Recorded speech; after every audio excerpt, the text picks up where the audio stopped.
चलिए आज हम टाइम, स्पीड और डिस्टेंस का पार्ट नंबर 2 डिस्कस करते हैं, जिसमें हमारी यूनिट कन्वर्जन लास्ट में हमने रह गया था डिस्कस करना। आज हम यूनिट कन्वर्जन से स्टार्ट करेंगे। उसके बाद में अब मैंने तीन टाइप बताए थे आपको, उसमें पहला टाइप हम करा चुके, दूसरा टाइप वो जो मोस्ट इम्पोर्टेंट होगा वो इसके बाद यूनिट कन्वर्जन के बाद पढ़ेंगे हम।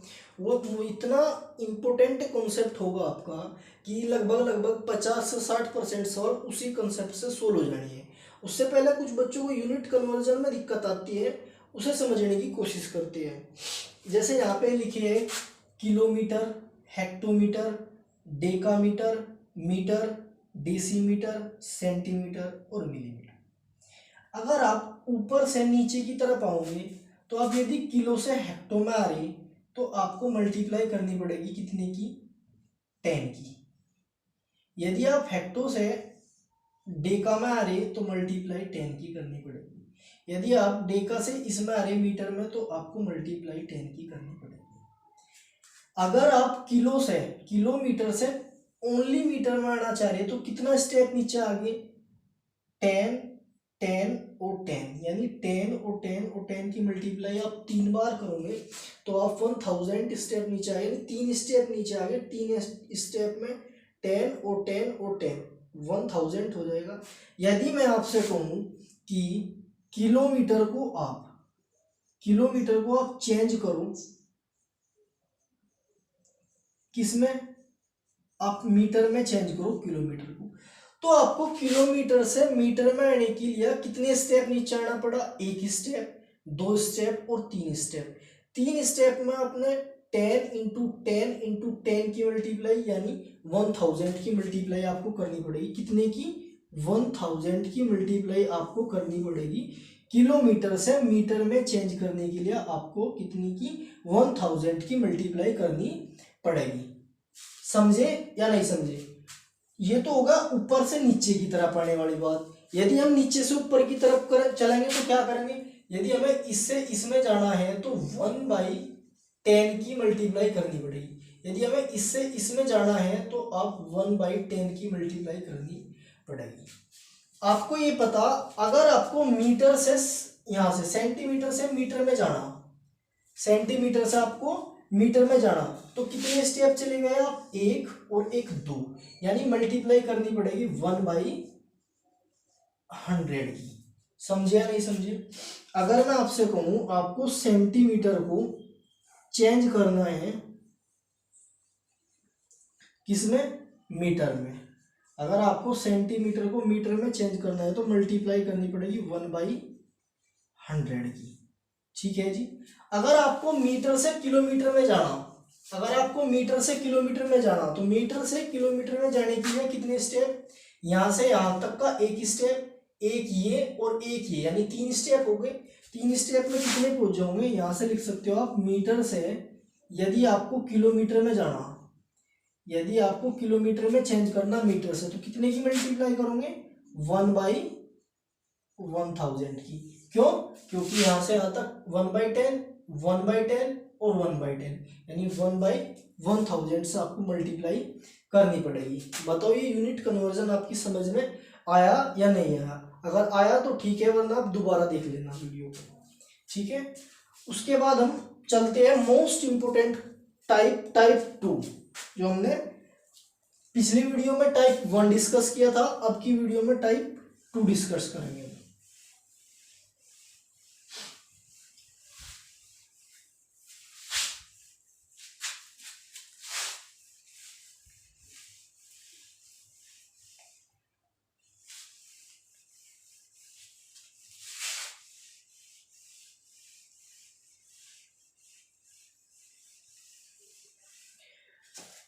टाइप 1 क्या था वो हम आपको एक बार बता देते हैं। टाइप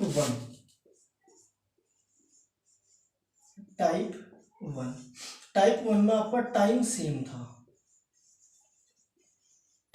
था, मिलने का टाइम सेम था, तो उसका जो फॉर्मूला था वो क्या था, d1/d2 बराबर s1/s2, ये आपका फॉर्मूला था। अगर टाइम सेम है तो डिस्टेंस का रेशियो स्पीड के रेशियो के बराबर होगा। अब हम टाइप 2 की बात करेंगे, जो आपका मोस्ट इंपोर्टेंट टाइप है, और उससे आपके 60 से 70% सवाल इजीली सोल्व होंगे। Most important type 2।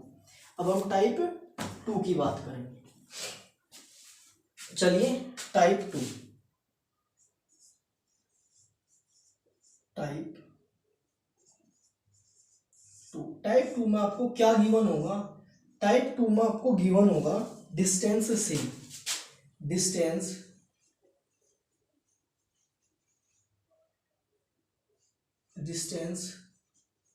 से, यानी क्या होगा? निश्चित दूरी आपके पास होगी।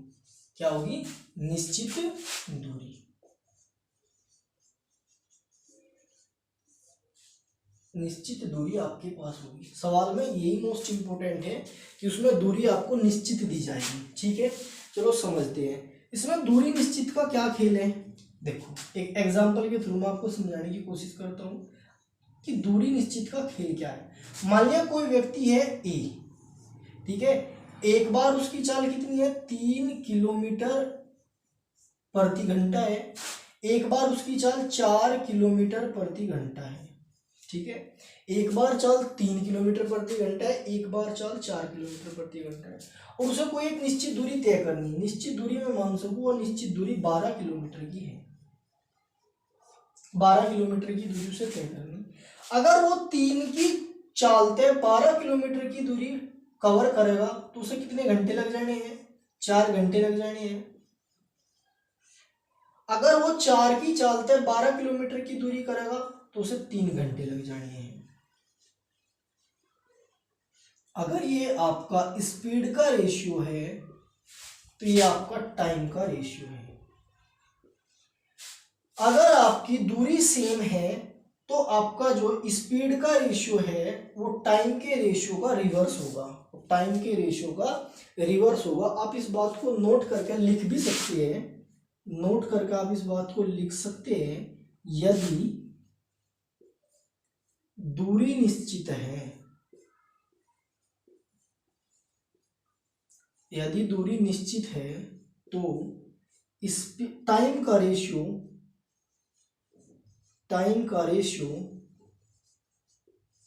स्पीड के रेशियो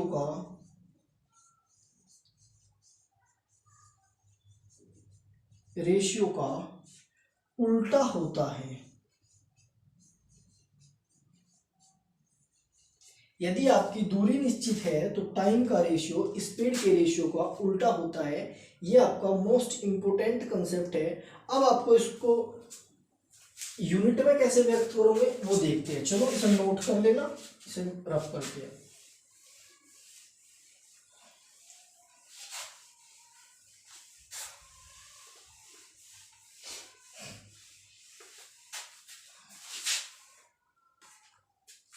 निश्चित दूरी के लिए चलो फॉर्मूला हम तैयार करते हैं। कैसे?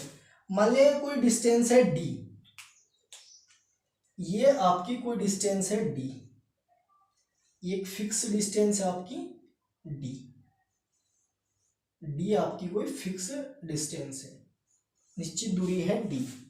एक व्यक्ति ए यहां से चला और यहां तक इस पॉइंट तक पहुंचने में क्या करा उसने? S1 की स्पीड और टाइम उसका T1 था। S1 की स्पीड, टाइम T1 था। फिर यहां से यहां तक वो वापसी आया, वापसी आने में S2 की स्पीड और टाइम T2 था। हमें बताया S बराबर D अपॉन में T होता है। चाल बराबर दूरी बटे समय। अगर मैं यहां से दूरी ज्ञात करना चाह रहा, डिस्टेंस बराबर S इंटू टी होता है। तो जाते टाइम हम क्या करेंगे? डिस्टेंस फाइंड करेंगे। तो डिस्टेंस हमारी हो जाएगी S1 इंटू T1, और आते टाइम की डिस्टेंस क्या हो जाएगी जब वो यहां से वापसी आओगा? S2 into T2। तो ये भी D का वैल्यू, ये भी D का वैल्यू, हम इनको इक्वेट कर देते हैं। तो S1 इंटू T1 बराबर S2 इंटू T2। यहां तो हो जाएगा S1 अपॉन S2 बराबर T2 अपॉन T1। ये आपका फॉर्मूला तैयार हो गया। बताओ ये समझ में आया नहीं आया? इसका मतलब है अगर दूरी निश्चित है तो स्पीड का रेशियो टाइम के रेशियो का उल्टा होगा। अब हम इस पर सवाल करेंगे, मोस्ट इंपोर्टेंट सवाल है वो इस पर हम करेंगे। मोस्ट इंपोर्टेंट फॉर्मूला है, मोस्ट इंपोर्टेंट, लगभग 60% और 70% के बीच में सवाल आपके इसी फॉर्मूले से होने हैं, S1/S2 बराबर T2/T1 से। ठीक है जी, चलिए अब सवाल की शुरुआत करते हैं।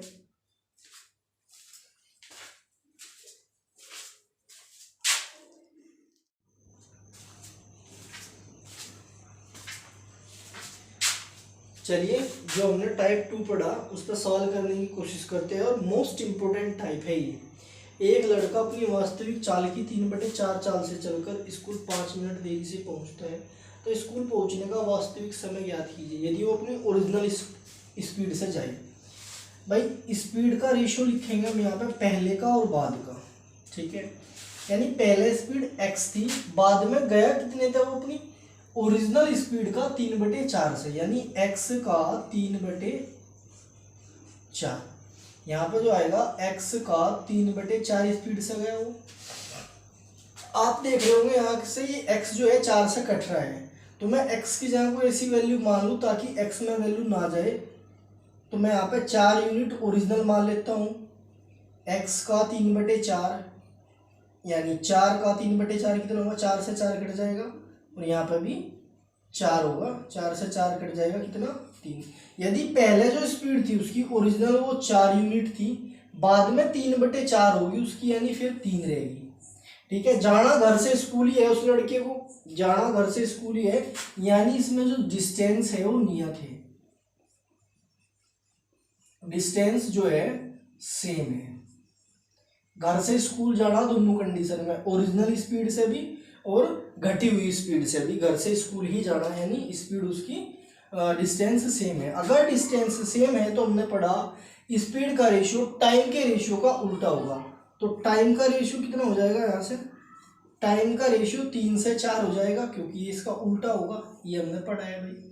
ठीक है, उन कह रहा यदि वह 3/4 से चलकर स्कूल जाए तो वह 5 मिनट देरी से पहुंचता है, यानी अगर वो 4 की स्पीड से जाता तो 3 यूनिट का टाइम लगना था उसको, अगर 4 की स्पीड से 3 की स्पीड से जाता तो 4 यूनिट का टाइम लगना था। टाइम में कितने की बढ़ोतरी होगी, 1 यूनिट की, और 1 यूनिट का मतलब कितना है, 5 मिनट है रियल में। 1 यूनिट का मतलब जो है आपका 5 मिनट है। फिर उसने कहा स्कूल पहुंचने में वास्तविक समय, यानी जो ओरिजिनल स्पीड थी उसके हिसाब से 3 यूनिट का समय लगना था, तो यहाँ पे इसमें 3 की मल्टीप्लाई कर देंगे, 5 की, 5 दिए 15 मिनट वास्तविक समय होगा उसका स्कूल पहुंचने का। ठीक है, ये सवाल आया। चलिए नेक्स्ट सवाल की तरफ बढ़ते हैं।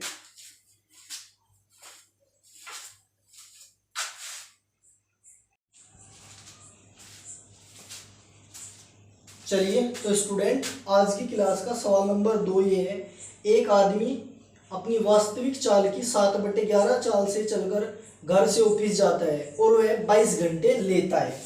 यानी अगर मैं स्पीड के रेशियो की बात करूं, स्पीड का रेशियो हो जाएगा उसका, स्पीड का रेशियो पहले का और बाद का, स्पीड का रेशियो 11 से 7 हो गया। ठीक है, जाना दोनों कंडीशन में घर से स्कूल और घर से ऑफिस ही है उसे, अगर दोनों कंडीशन में घर से ऑफिस जाना इस चाल से भी और बाद वाली चाल से भी, यानी डिस्टेंस सेम है, तो डिस्टेंस सेम है वही कंसेप्ट लगेगा, स्पीड का रेशियो टाइम के रेशियो का रिवर्स होगा। तो टाइम का रेशियो कितना हो जाएगा, यहाँ पे रिवर्स हो जाएगा, ये इधर आएगा और ये इधर आएगा, टाइम 7 से 11 लगेगा। यानी शुरुआत में अगर उसे 7 यूनिट का टाइम लग रहा था, बाद में उसे 11 यूनिट का टाइम लगेगा, लेकिन दिया तो वह 22 घंटे लेता है। अगर उससे चाल घटा रहा है अपनी तो 22 घंटे लेता है, रियल में 22 घंटे, यानी मैं कह सकूँ 11 यूनिट की वैल्यू कितनी है, 22 घंटे है, इसकी वैल्यू 22 है, तो 1 यूनिट का मान कितना होगा, 2 घंटे होगा, होगा नहीं होगा जी। चलिए, यदि वह घर से ऑफिस अपनी वास्तविक चाल से जाए तो वह कितना समय बचा लेगा। यदि वास्तविक चाल से जा तो 7 यूनिट का समय लेगा और घटाने के बाद चाल से जा तो 11 का लेगा, तो उनका कितना समय बचाएगा। तो आप कह सकते हैं यहाँ से 4 यूनिट समय वो सेव करेगा, बचा लेगा। 4 यूनिट समय सेव करेगा, बचा लेगा। 4 यूनिट का वैल्यू कितना होना चाहिए, 1 का मान 2 है तो 2 की मल्टीप्लाई यानी 8 घंटे वो बचा लेगा अपनी, अगर वो वास्तविक चाल से जा। अगर वो वास्तविक चाल से जा तो वो कितने घंटे बचा लेगा, 8 घंटे बचा लेगा। बताओ ये सवाल समझ में आया या नहीं आया। चलिए एक और सवाल लेते हैं, मोस्ट इंपोर्टेंट सवाल है।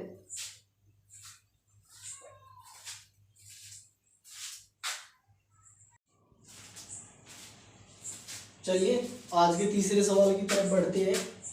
ए व बी की चाल क्रम से 12 किलोमीटर प्रति घंटा व 18 किलोमीटर प्रति घंटा है।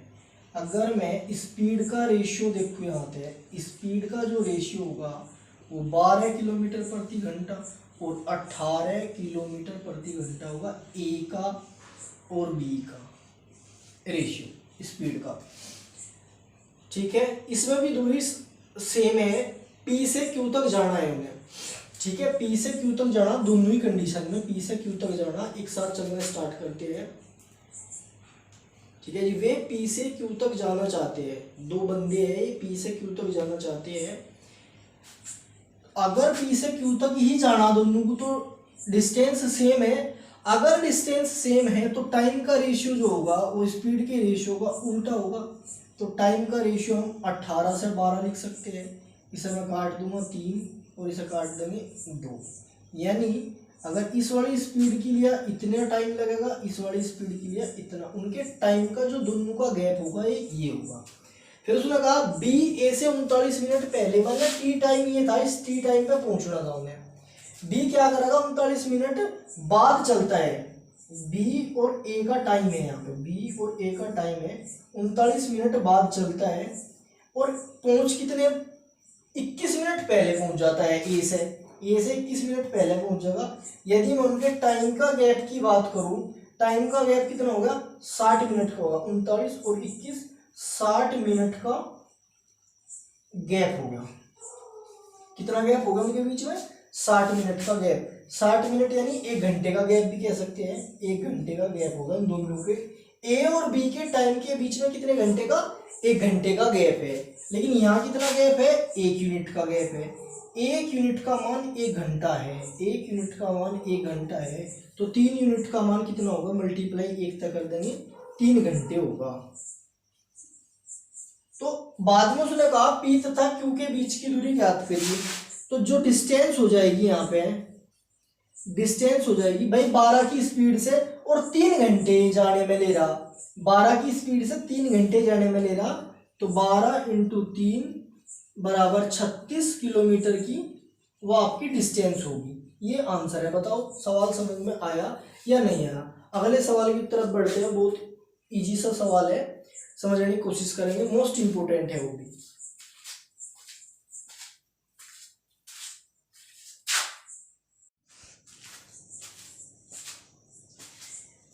चलिए नेक्स्ट सवाल, आज की क्लास का सवाल नंबर 4 डिस्कस करते हैं।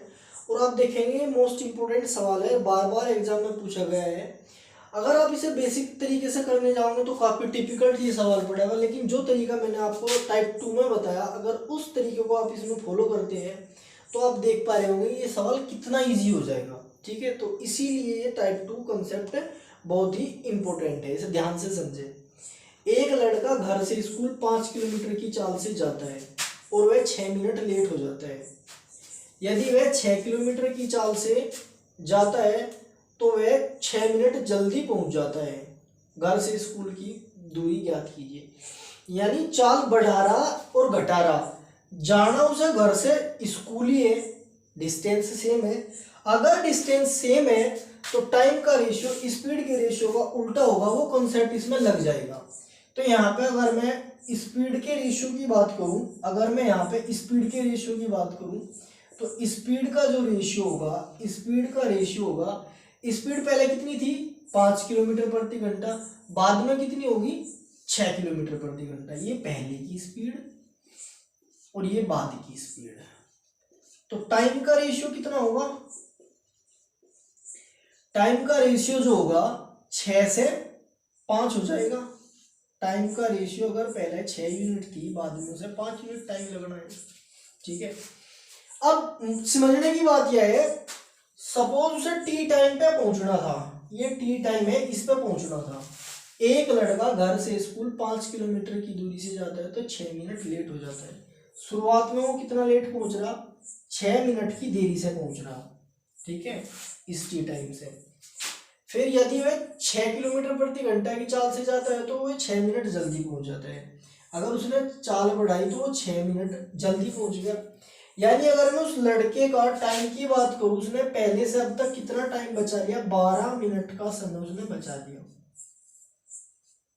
12 मिनट का समय बचा लिया भाई। 6 तो लेट पहुंच रहा था, वे बचाई, और 6 और पहले आ गया अगले वाली चाल में, ये बचाई। चाल बढ़ाने के बाद 6 और मिनट पहले आ गया। 6 और 6 में कैसे को 12 मिनट सेव कर लिए उसने। यहाँ पे कितने यूनिट सेव कर लिए, 1 यूनिट, और 1 यूनिट का मान 12 मिनट होगा। 1 यूनिट का मान 12 मिनट होगा। अब देखते हैं, अगर 1 यूनिट का मान 12 है तो 5 यूनिट का मान कितना होगा, 12 से मल्टीप्लाई 60 मिनट, या 1 घंटा कह सके हम। यदि उस लड़के की चाल 6 किलोमीटर प्रति घंटा है तो उसे 1 घंटा स्कूल पहुंचने में लग रहा, तो घर से स्कूल के बीच की दूरी जो डिस्टेंस होगी, जो उसकी डिस्टेंस होगी वो क्या होगी, 6 इंटू 1 बराबर 6 किलोमीटर की दूरी पे उसका घर होगा। देखिए ये कितना आसान हो गया, यहाँ से 12 का वैल्यू रख, 5 का वैल्यू निकाल लिया, 60 मिनट। अगर आप इसका वैल्यू निकाल से यहाँ से 6 का, तो 6 में 12 की मल्टीप्लाई 72 मिनट बन जाता, जिसका घंटे बनाने आसान नहीं होते। कैलकुलेशन का भी पार्ट इंपॉर्टेंट है इसमें। अदरवाइज दूसरे तरीके से आप करोगे तो बहुत टिपिकल्ट वे में ये सवाल ज्यादा, इस कंसेप्ट से कितना इजी हो रहा आप देख पा रहे हैं। ठीक है, इसमें जल्दी जल्दी हो सके, लेट लेट हो सके, लेट जल्दी हो सके, एक टाइप का सवाल हम और करेंगे इसमें। ठीक है जी,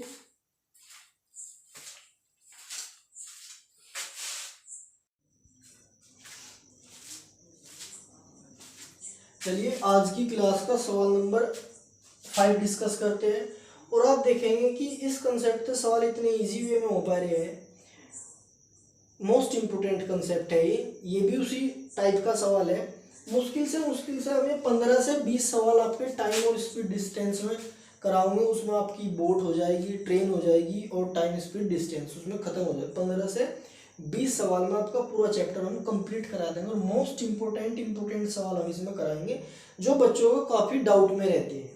ठीक है, ये भी उन्हीं में से एक है। चलिए देखते हैं इसको। एक व्यक्ति घर से ऑफिस 40 किलोमीटर की चाल से जाता है और वह 2 घंटे जल्दी पहुंच जाता है। तो जाना घर से ऑफिस ही है, दोनों कंडीशन में चाल बढ़ा ली या घटा ली। तो यहां से मैं लिख सकता हूं स्पीड का रेशियो। शुरुआत में चाल कितनी थी, 40 किलोमीटर प्रति घंटा पहले, और बाद में कितनी से जा रहा, अगर वो 40 की से जा रहा तो 2 घंटे जल्दी पहुंच जा रहा। मान लें ये पहुंचने का टाइम टी है, और वो यहाँ से 2 घंटे जल्दी पहुंच जाता है, यानी 2 आवर जल्दी पहुंच जाता है, 2 आवर्स जल्दी पहुंच जाता है। ठीक है, यदि वह अपनी चाल 30 किलोमीटर प्रति घंटा कर ले, 40 से कितनी कर ली उसने बाद में, 30 किलोमीटर प्रति घंटा कर ली, क्योंकि वो जल्दी पहुंच गया 2 घंटे बाद में। करने के बाद क्या हो, अब भी 1 घंटा जल्दी ऑफिस पहुंच रहा हो, यानी अगर T2 इस टाइम पे पहुंचना था, अब भी यहाँ से 1 घंटा जल्दी पहुंच पा रहा हो। ठीक है, ये कंडीशन है। जाना घर से ऑफिस है दोनों कंडीशन में, तो टाइम का रेशियो स्पीड के रेशियो का रिवर्स होगा। तो टाइम का रेशियो में यहां से लिख सकता हूं 30 से 40, इसे कट करेंगे यहां से 3 यूनिट और 4 यूनिट, यानी जब उसकी स्पीड 40 थी तो 3 यूनिट का टाइम, जब 30 कर ली तो 4 यूनिट का टाइम, यानी उसने 1 यूनिट टाइम क्या कर लिया, उसके टाइम का डिफरेंस कितना है, यहाँ से 1 यूनिट है। और रियल में कितना है, अगर पहले उसने 2 घंटे पहले पहुंच गया, फिर चाल घटाने के बाद भी वो 1 घंटा पहले पहुंच रहा, यानी मैं कह सकूं 1 घंटे का गैप होगा। जो गैप होगा उसके समय में, कितना टाइम उसने बचाया होगा या सेव किया होगा, कंज्यूम किया होगा, तो वो 1 घंटा होगा। 1 घंटे के बराबर होगा या नहीं होगा, बताओ। ये समझ में आया नहीं आया, यही पॉइंट था। अगर मैं यहाँ से रियल टाइम की बात करूँ, यानी कह सकूँ ये 1 यूनिट का मान जो है 1 घंटा है। टाइम का गैप यहाँ पे कितना है, 1 यूनिट। यहाँ पे टाइम का गैप 1 घंटा है। 1 यूनिट का मान 1 घंटा है, तो 3 यूनिट का मान 1 की, तो 3 घंटे होगा। ठीक है जी, 3 घंटे होगा। अब उसने 3 सवाल हमसे करे हैं, घर से ऑफिस की दूरी। तो घर से ऑफिस की जो डिस्टेंस होगी, जी आपकी, शुरुआत में 40 किलोमीटर की चाल थी और 3 घंटे लगी। तो 40 × 3 बराबर 120 किलोमीटर की डिस्टेंस होगी। हो गई या नहीं हो गई 120 किलोमीटर की डिस्टेंस। पॉइंट नंबर 2 में उसने पूछा है हमारे से वास्तविक समय। नंबर 2 होगा वास्तविक समय, यानी ओरिजिनल टाइम। वास्तविक समय, वास्तविक समय क्या होगा भाई, अगर वो 40 की स्पीड से जा रहा तो 3 घंटे ले रहा, लेकिन 3 घंटे जाने में वो 2 घंटे पहले पहुंच गया, यानी 2 घंटे और लेने चाहिए थे उसे। 2 घंटे और लेने चाहिए थे, तो 5 घंटे लेने चाहिए थे। ओके जी। अगर वो 30 की स्पीड से तो 4 घंटे का टाइम लेगा, 4 यूनिट का मान 4 घंटे, लेकिन इसमें भी वो 1 घंटा पहले पहुंच पा रहा, यानी 1 घंटा लेट जाना चाहो उसे, यहां से भी पहुंचेगा। वास्तविक चाल नंबर 2, यहां पे लिख लेते हैं नंबर 2 वास्तविक चाल, ओरिजिनल वास्तविक चाल। वास्तविक चाल क्या होगी, आप एक बात देखो, वास्तविक डिस्टेंस कितनी है, वास्तविक डिस्टेंस है 120, और कितने घंटे ले रहा, 5, तो इससे 24 किलोमीटर पर आवर वास्तविक चाल होगी। बताओ ये समझ में आया या नहीं है। आज इस टाइप को हम समाप्त करते हैं। कल दूसरे टाइप की तरफ बढ़ेंगे, उसमें 2 या 3 सवाल कराऊंगे, वो भी मोस्ट इंपोर्टेंट होंगे। हम जितने भी सवाल इस वीडियो के माध्यम से आपके पास पहुंचा रहे हैं, वे सारे मोस्ट इंपोर्टेंट सवाल है और हमेशा बच्चों के डाउट में रहते हैं। ठीक है जी, तो आप देखो और बच्चों के पास शेयर करो वीडियो।